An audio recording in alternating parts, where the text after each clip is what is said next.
Guys, this is Big 2970. I need help on my iPod Touch first generation. I tried to push the power button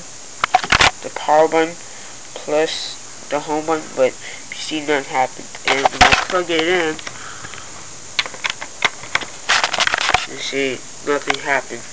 All it comes up is with this iTunes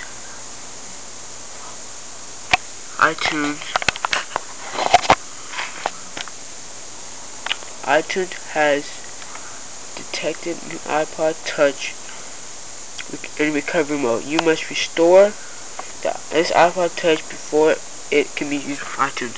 So when I click on that, I click on restore. It says contacting iPod service. It says I click on restore and update, and this happens. Extracting software.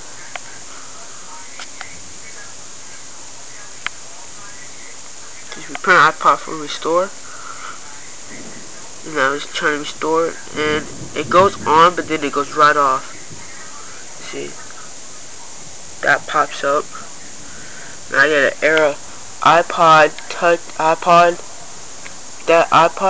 cannot be restored. An unknown error has occurred. 1600. If you know what it is, if it's the battery, just tell me and I would replace it. Thank you. Peace.